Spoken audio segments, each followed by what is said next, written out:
चलिए सॉल्व करते हैं फिर 2023 का 822 डीवी का ये सेट। क्लियर है।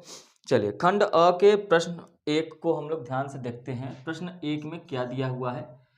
तो प्रश्न 1 में दिया गया कि दो पूर्णांक हैं आपके, एक पूर्णांक आपका ए है और एक पूर्णांक आपका बी है।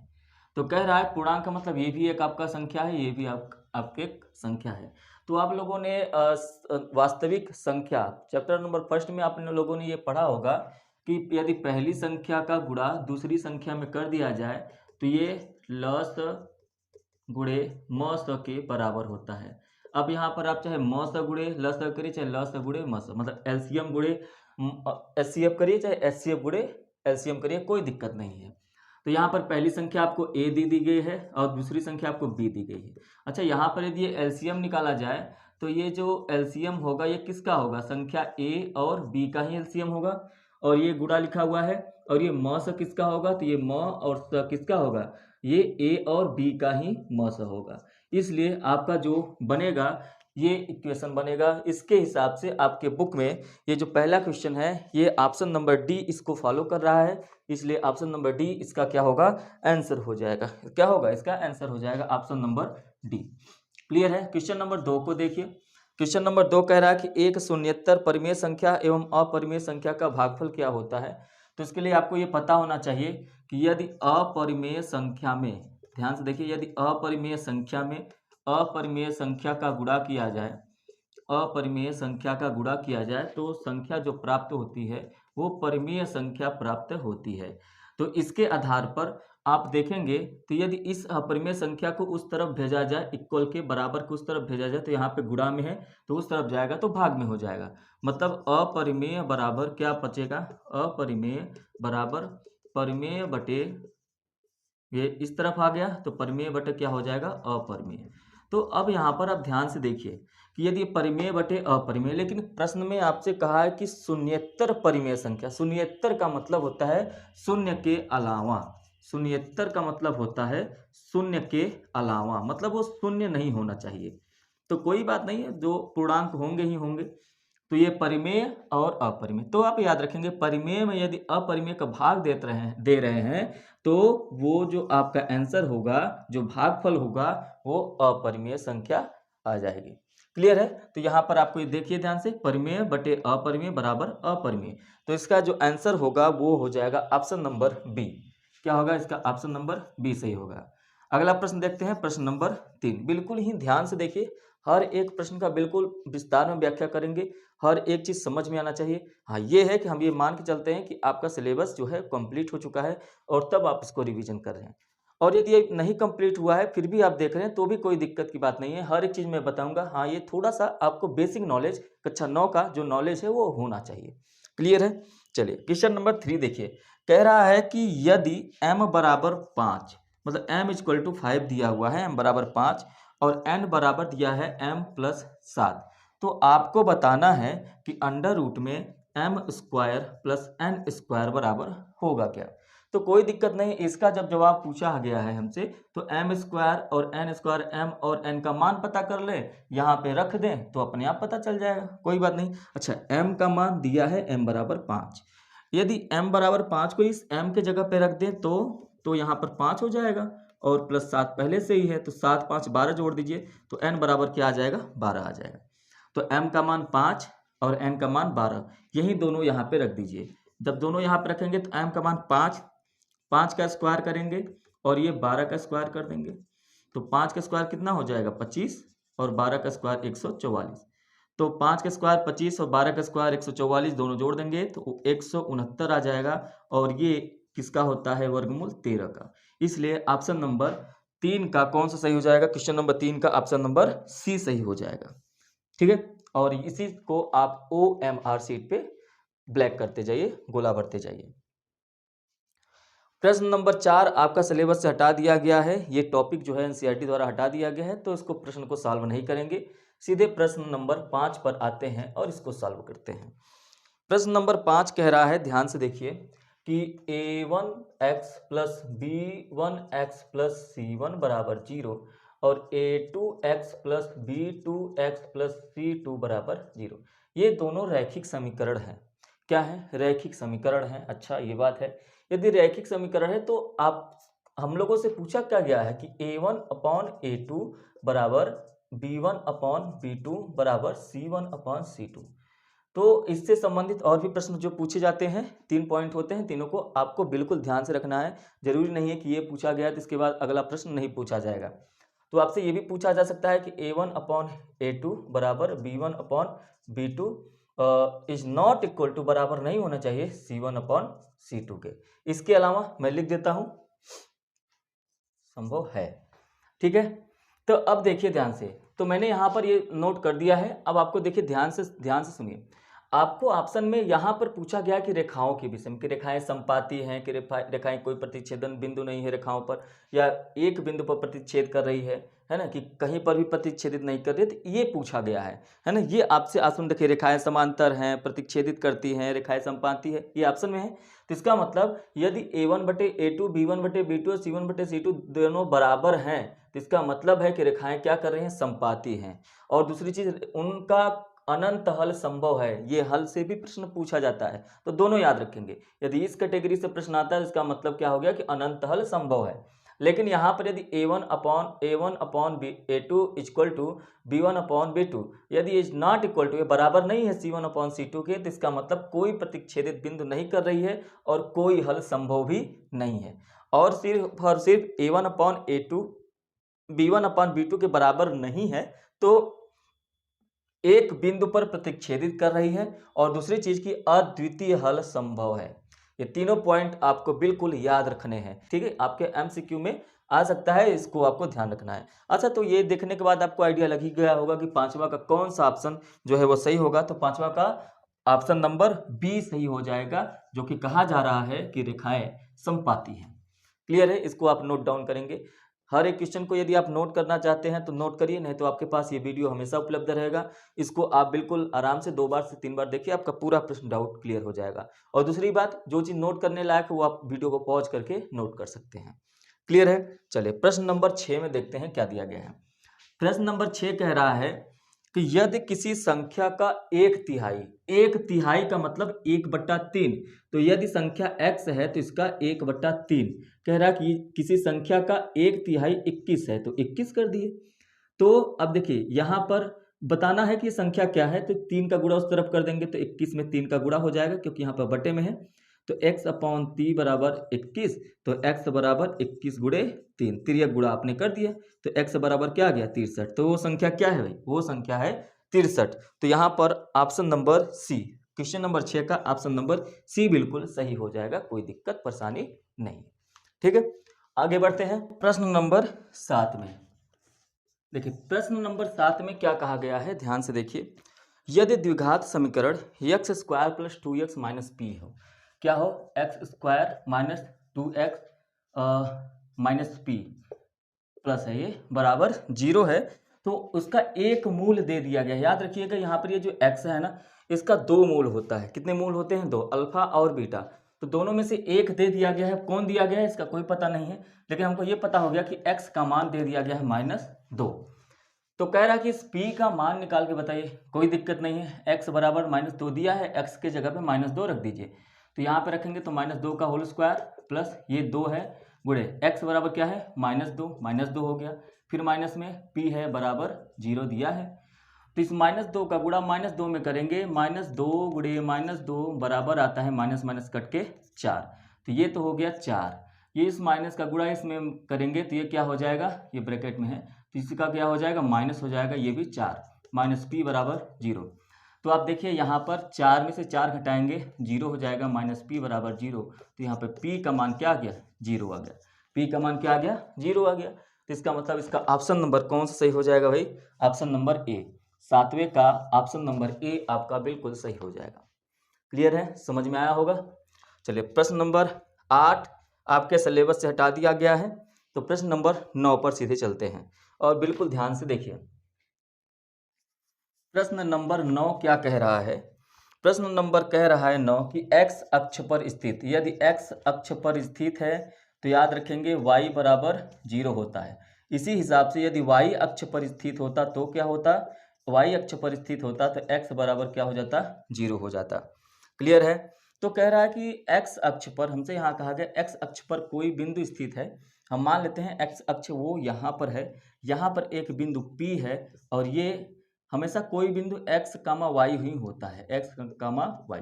तो y का मान दे दिया है 0 और x का मान पता नहीं है। क्लियर है। तो यहाँ पे कह रहा है कि कोई बिंदु A है और उसके बाद A का मान कितना दिया हुआ है 2 कामा -5, 2 कामा -5 और एक बिंदु क्या है B है -2 कामा 9। ये बिंदुएं दे दी गई हैं और कह रहा है कि ये दोनों के दोनों सम दूरस्थ हैं, मतलब यहाँ से यहाँ तक, यहाँ से यहाँ तक ये जो दूरी है ना, दोनों के दोनों बराबर है। सम दूरस्थ का मतलब होता है समान दूरी पर, सम दूरस्थ का मतलब होता है समान दूरी पर, मतलब जो दोनों दूरी है वो क्या है, बराबर है। यदि दोनों दूरी बराबर है तो इसका मतलब A और P की जो दूरी है बराबर हो जाएगा B और P के दूरी के बराबर हो जाएगा। अच्छी बात है कि हमको यही निकालना ही है कि यहाँ से AP बराबर BP। तो दूरी का फार्मूला क्या होता है, यहाँ से यहाँ तक का दूरी निकाल लें और यहाँ से यहाँ तक का दूरी निकाल लें। ये x1 हो गया, ये y1 हो गया, ये x2 हो गया, ये y2 हो गया। कोई बात नहीं है, अच्छी बात है। यहाँ पर ये भी x1 हो गया कमा ये y1 हो गया, x2 y2 यहाँ पे दिया है। तो चलिए दूरी निकाल कर चेक कर लेते हैं, है ना। दूरी निकाल कर आप जब चेक करेंगे तो यहाँ पर देखेंगे ये दूरी बराबर क्या होता है, फार्मूला आपको याद होना चाहिए। दूरी बराबर होता है अंडर रूट में x2 माइनस x1 का whole square plus y2 minus y1 का होल स्क्वायर। ठीक है। इसी दूरी के फार्मूला में हम पहले AP का निकालेंगे और फिर BP का निकालेंगे, AP बराबर BP कर देंगे। यहाँ पर देखते हैं, पहले AP का मान निकालते हैं। AP बराबर क्या हो जाएगा, AP बराबर अंडर रूट में x2 माइनस x1, x2 का मान x है माइनस x1 का मान 2 है, -2 का whole square plus y2 minus y1, y2 का मान 0 है, y1 का मान -5 है। तो 0 माइनस -5 का स्क्वायर, ये हो गया AP का मान। तो इसको सॉल्व कर लेंगे, तो इसको सॉल्व करेंगे a माइनस बी का होल स्क्वायर लगा दीजिए। ये x square a square plus b square 4 minus 2ab plus minus का गुणा माइनस में करेंगे तो 5 हो जाएगा और 5 का स्क्वायर करेंगे तो 25 हो जाएगा। मतलब AP का मान जो दूरी आया है वो x square minus 4x plus 29 आ गया, है ना। 25 में 4 मैंने जोड़ दिया है इसलिए 29 आ गया। इसी तरीके से AP का मान निकालने के बाद हम लोग BP का भी निकाल लेते हैं। BP का वही होगा, सबसे पहले x2 minus x1, x2 minus x2 का मान x है दिया हुआ है, x1 का -2, तो x माइनस 2 का whole square plus y2 minus y1, y2 minus y1 मतलब 0 माइनस 9, 0 माइनस 9 का होल स्क्वायर। इसको भी सॉल्व कर लेते हैं। तो ये देखिए माइनस है तो माइनस का माइनस में बाहर गुणा कर देंगे तो क्या बन जाएगा, ये x प्लस 2 का होल स्क्वायर। तो x प्लस 2 का होल स्क्वायर क्या होता है, x स्क्वायर प्लस 2 का स्क्वायर 4 हो जाएगा प्लस 4x हो जाएगा, 2ab 4x हो गया, फिर प्लस -9 का स्क्वायर करेंगे तो 81 हो जाएगा। 81 में 4 जोड़ देंगे तो क्या हो जाएगा, 85 हो जाएगा। तो x square plus 4x plus 81 4 85। यहाँ पर आप देख रहे हैं कि AP बराबर BP दिया हुआ है, तो AP बराबर BP कर लेते हैं। तो AP बराबर BP करेंगे तो अंडर रूट में हो जाएगा AP का मान x square minus 4x plus 29 बराबर BP का मान दिया है x square plus 4x plus 81।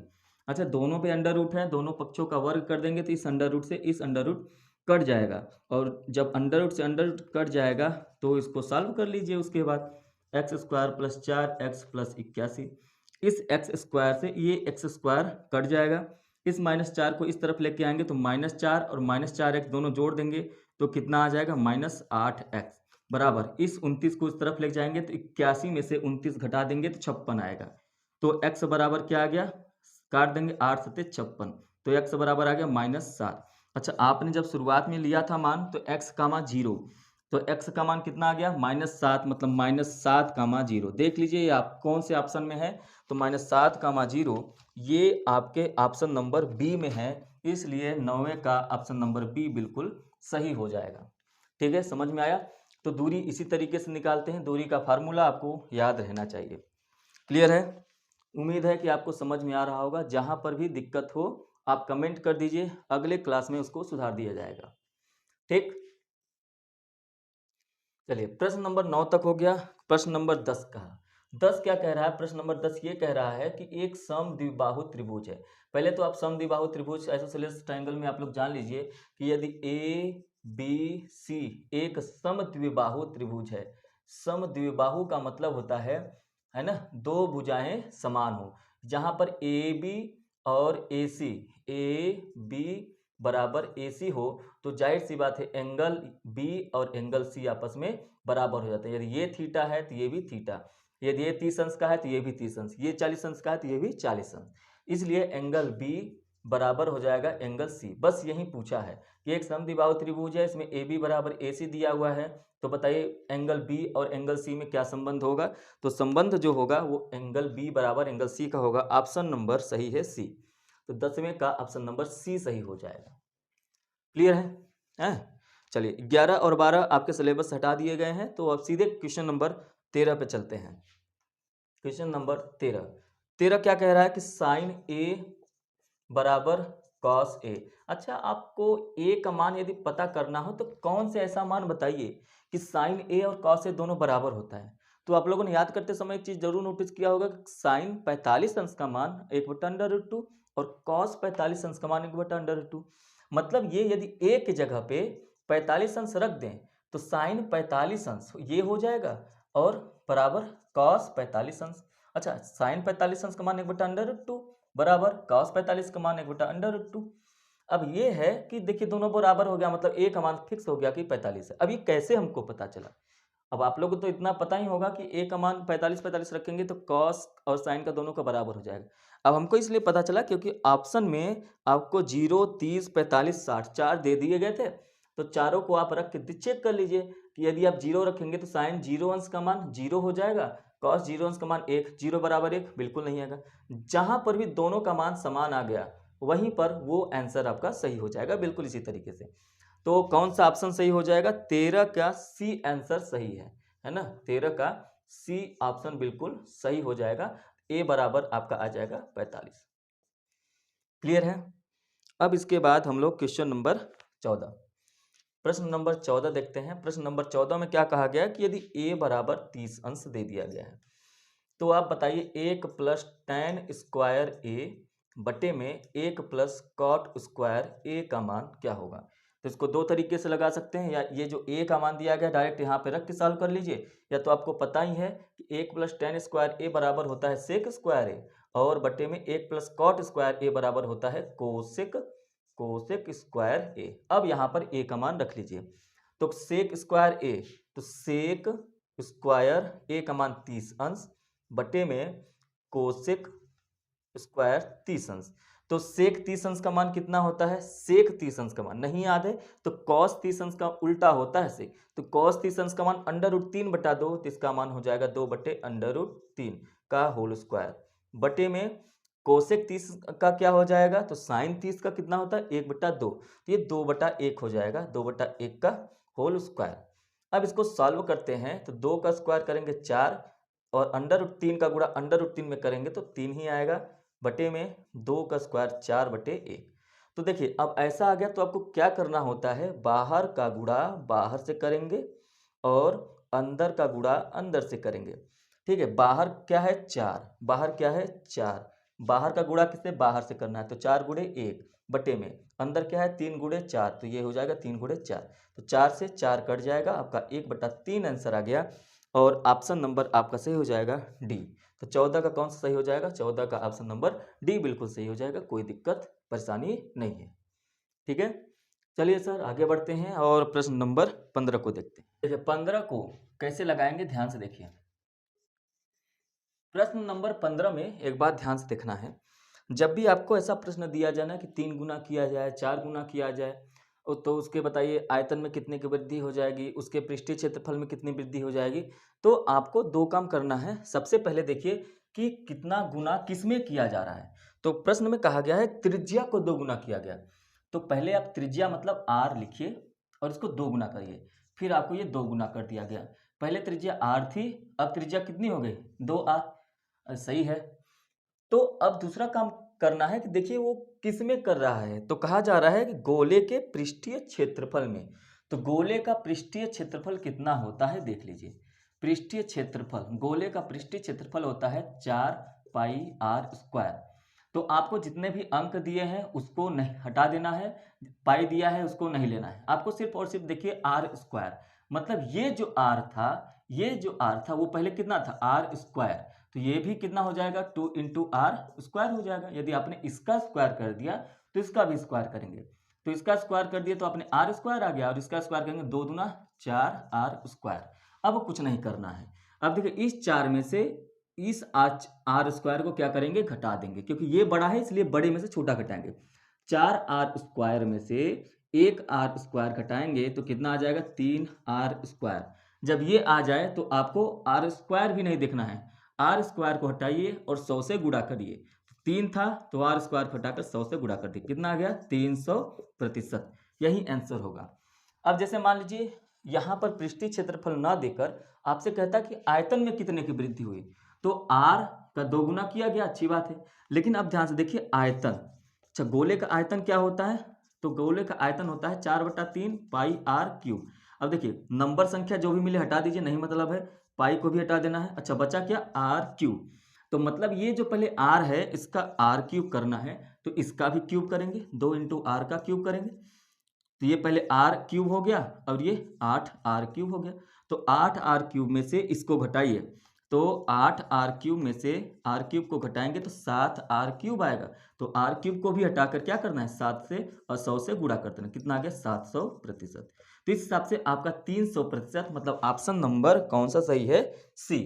15 का ऑप्शन नंबर सी बिल्कुल सही है, टिक कर लीजिए। तो इस तरीके के प्रश्न इसी प्रकार से लगाए जाते हैं। ये आपके पेपर में नहीं दिया है, ये मैंने आपको एग्जाम्पल के रूप में बताया है कि यदि क्षेत्रफल पूछे चाहे ये पूछे कुछ भी पूछे, आपको बस ये देखना है कि किस में बढ़ाया गया है, बस उसी को लिखिए, बाकी सबको काट के हटा दीजिए, किसी से कुछ मतलब नहीं। फिर लास्ट में घटाइए और 100 से एक्स्ट्रा गुणा करना है, क्यों, क्योंकि हमको परसेंटेज लगाना है। परसेंटेज का मतलब 1/100 होता है और ये 100 कट जाता है लास्ट में। इतना नहीं समझना, जितना मैंने आपको बताया बस उतना ही फोकस करना है। तो इस तरीके के प्रश्न इसी तरीके से लगाए जाते हैं। चलिए प्रश्न नंबर 16 कट गया है चैप्टर में से, तो कोई दिक्कत नहीं है, उसको सॉल्व नहीं करना है। प्रश्न नंबर 17 में हम लोग सीधे आते हैं। प्रश्न नंबर 17 में क्या दिया गया है, माध्य पूछा है। तो पहले आपको फार्मूला याद होना चाहिए कि माध्य बराबर होता है सिग्मा FI इंटू XI बटे में सिग्मा FI। तो ये सब हमको पता होना चाहिए। हमको क्या क्या निकालना है, सिग्मा का मतलब जैसे मान लीजिए सिग्मा Z लिखा है, जिसका मतलब Z1 Z2 Z3 जितना भी दिया गया होगा सबको जोड़ लेना है। उसी तरीके से यहाँ पर सिग्मा FI दिया है, तो F1 F2 F3 F4 जितना दिया गया सबको जोड़ना है। इसका मतलब होता है जितने भी उसके मानक होंगे सबको जोड़ना है। यहाँ पे FI इंटू XI मतलब FI का गुणा XI में करने के बाद जो आ रहा है सबको F1 X1 F2 X2 सबको जोड़ना है। तो ये हमको काम करना है। तो चलिए सबसे पहले देखिए दिया गया है वर्ग अंतराल। तो एक तरफ आप लिखेंगे वर्ग अंतराल, एक तरफ क्या लिखेंगे वर्ग अंतराल, और दूसरी तरफ आप क्या लिखेंगे, दूसरी तरफ आप लिखेंगे FI। बारंबारता को ही FI कहते हैं, ठीक है, बारंबारता को क्या कहते हैं FI। तो ये दिया हुआ है 0 से 2, 2 से 4, 4 से 6, 6 से 8 और 8 से 10, ये दे रखा है आपको वर्ग अंतराल। इस तरफ के जितने भी अंक 0, 2, 4, 6, 8 दिए गए हैं इसको कहते हैं निम्न सीमा। क्या कहते हैं, निम्न सीमा। और ये जो बड़े बड़े दिए गए हैं 0 से 2, 2 वाला उच्च सीमा, उच्च सीमा, उच्च सीमा, ये सभी उच्च सीमा है। तो इस तरफ के निम्न सीमा लोअर लिमिट, उस तरफ के हायर लिमिट हो जाएंगे, उच्च सीमा हो जाएंगे। तो ये FI है, तो FI है तो FI आपको दे दिया गया है 3, 1, 5, 4 और 7, ये आपको दे दिए गए हैं, FI का मान दे दिया गया है। तो FI का मान दिया गया है तो XI आपको निकालना ही पड़ेगा। XI क्यों निकालना पड़ेगा, क्योंकि हमको यहाँ पर XI का मान निकालना है और FI का XI में गुणा भी करना है। तो XI हमेशा याद रखेंगे, XI को निकालने के लिए निम्न सीमा प्लस उच्च सीमा को क्या करते हैं जोड़कर 2 से भाग, मतलब निम्न सीमा यहाँ पे 0 है, 0 और 2 को जोड़ दीजिए, 0 और 2 को जोड़ने के बाद भाग दे दीजिए 2 से, तो 0 और 2 को जोड़ेंगे तो 2 आएगा और फिर 2 से भाग दे देंगे तो 1 आएगा। 4 2 6/2 3 आ गया, 6 4 10/5 सॉरी 6 4 10/2 5 आ गया, और 8 6 14/2 7 आ गया, और 10 8 18/2 कितना आ गया 9 आ गया। तो ये एक्स आई आ गया। अब आपको देखिए निकालना क्या है, एक तो एफ आई इंटू एक्स आई निकालना है, तो हम लोग निकाल लेते हैं। यहाँ पर एफ आई इंटू एक्स आई दोनों का गुणा करना है तो कर लेते हैं। एफ आई का मान 3 है, एक्स आई का मान 1 है, 3 गुणा 1 3 गुणा 1 मतलब 1, 1 में 3 का गुणा करेंगे 3 आएगा, 5 में 5 का गुणा करेंगे 25 आएगा, 4 में 7 का गुणा करेंगे 28 आएगा, 7 में 9 का गुणा करेंगे 63 आएगा।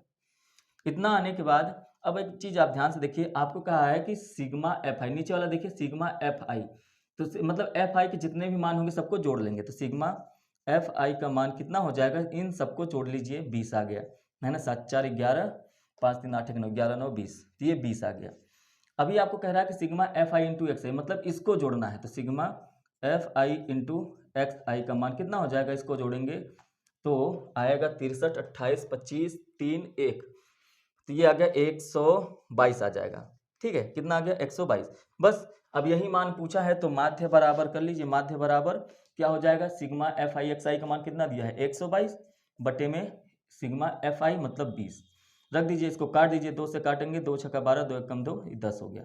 देखिए 1 जीरो नीचे है तो एक स्थान पे दशमलव लगाइए, 6.1 इसका माध्य हो जाएगा, और यही आंसर होगा। तो ऑप्शन नंबर कौन सा हो जाएगा, ऑप्शन नंबर डी, 17 का ऑप्शन नंबर डी जो होगा वो बिल्कुल सही हो जाएगा। समझ में आया? ठीक है, समझ में आया तो लाइक करिए और शेयर करिए, आपके क्लास में जितने भी स्टूडेंट हैं सबको शेयर कर दीजिए, क्योंकि इसका सोल्यूशन जल्दी कहीं मिलता नहीं है, ये मैं सोल्यूशन करा रहा हूँ क्योंकि आप सभी लोगों को इसकी ज़रूरत है। ठीक है, चलिए प्रश्न नंबर 18 तक हो गया, सॉरी 17 तक हो गया, प्रश्न नंबर 18 में देखते हैं। प्रश्न नंबर 18, इसको इरेज कर देते हैं फिर देखते हैं। प्रश्न नंबर 18 में क्या कह रहा है भाई, 18 में कह रहा है किसी बारंबारता बंटन, बंटन का मतलब होता है बांटना, डिस्ट्रीब्यूट करना। अब यहाँ पर कहा रहा है कि माध्य दिया हुआ है, माध्य आपको दिया हुआ है कितना दिया है 24.1, और बहुलक दे रखा है, बहुलक दे रखा है, बहुलक कितना दे रखा है भाई 28। तो आप एक काम करिए, यहाँ पर एक फार्मूला है, उसको हमेशा के लिए याद रखिएगा जब तक आपका एग्जाम नहीं हो जाए। बहुलक बराबर 3 गुणे माध्यक, इस माध्यक को माध्यिका भी कहते हैं, टेंशन नहीं लेना है, 2 गुणे माध्य, ये फार्मूला आप हमेशा याद रखिएगा। इस फार्मूले पे ऑप्शनल में भी प्रश्न आएंगे, एमसीक्यू में भी, और आपको हो सकता है डायरेक्ट 1 1 नंबर वाले में, 2 2 नंबर वाले में, खंड ब में भी आ जाए। तो इसको याद रखिए, बहुलक बराबर 3 गुणे माध्यक माइनस 2 गुणे माध्य। अच्छा, आपसे पूछा है इस प्रश्न में कि बताइए उसका माध्यक क्या होगा। हमको बहुलक का मान दे रखा है, माध्य का मान दे रखा है, माध्यक नहीं दिया है, यही पूछ रहा है। तो बहुलक का मान 28 बराबर 3 गुणे माध्यक को x मान लेते हैं, तो जो x का मान आएगा वही आंसर होगा, माइनस 2 गुणे माध्यक कितना दे रखा है 24.1।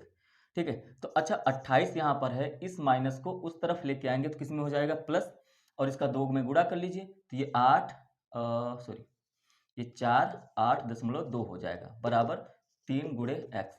अच्छा, इस गुणे 3 को इस तरफ लेके आएंगे तो डिवाइड में बटे में 3 हो जाएगा, तो 28 और इसको जोड़ लीजिए, 28.0 और इसको जोड़ लीजिए तो कितना हो जाएगा 2.88 16 6 हाथ में लगा 1 4 2 6 1 7 76.2 बटे में ये 3 इधर आ गया बराबर एक्स, एक्स का मतलब माध्यक।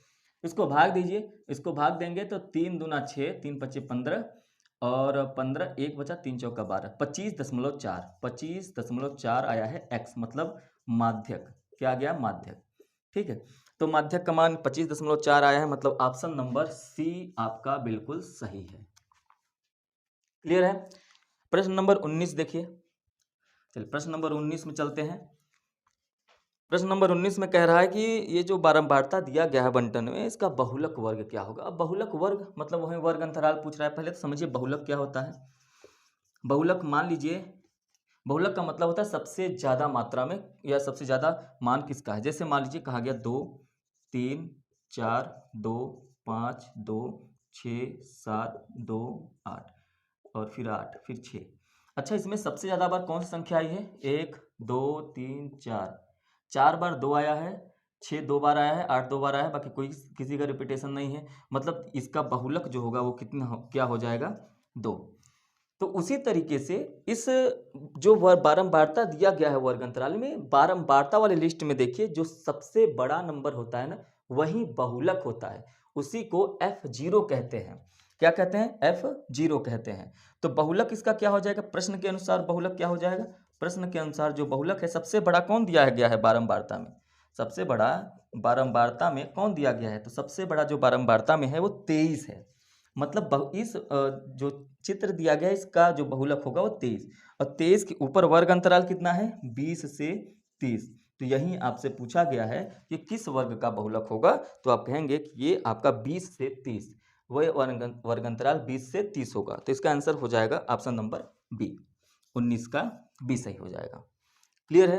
प्रश्न नंबर लास्ट 20वां देखते हैं। प्रश्न नंबर 20 है, आपका कह रहा है कि माध्यक, माध्य एवं बहुलक के बीच संबंध। आपको साफ साफ बोर्ड पे दिखाई दे रहा है कि बहुलक, माध्यक और माध्य के बीच यही संबंध होता है। तो देख लीजिए कौन सा ऑप्शन हो जाएगा? Option number B. Option number B बिल्कुल सटीक मिल रहा है इससे, तो यही आपका आंसर हो जाएगा। क्लियर है? अच्छा, तो कभी कभी आपसे ये ऐसे कह दिया जाता है कि बताइए माध्यक बराबर क्या होगा, तो ये सब सवाल आपसे निकाल सकते हैं कि माध्यक यहीं रहने दीजिए, 2 गुणे माध्य को इस तरफ लेके आएंगे तो बहुलक प्लस क्या हो जाएगा? बहुलक प्लस 2 गुणे माध्य बटे में 3। तो यहाँ पर यदि आपसे ये जो माध्यक पूछा था तो डायरेक्ट इसमें फार्मूले में, तो इतना याद फार्मूला 50 ठो याद करने की जरूरत नहीं है, आपको बस इतना याद रखना है कि बहुलक बराबर 3 गुणे माध्यक माइनस 2 गुणे माध्य, इसी पे आप रखेंगे और आपका आंसर निकल के चला जाएगा। ठीक है, तो ये हुआ पार्ट 1। अगली क्लास में हम लोग पार्ट 2 में वर्णनात्मक प्रश्न को देखेंगे। ठीक है, क्लास यदि पसंद आए, अच्छा है, तो आप लोग क्या करेंगे? इसको लाइक करेंगे, शेयर करेंगे, और चैनल पे पहली बार हैं तो सब्सक्राइब जरूर करेंगे। ठीक है, चलिए मिलेंगे अगले क्लास में। Thank you, have a nice day.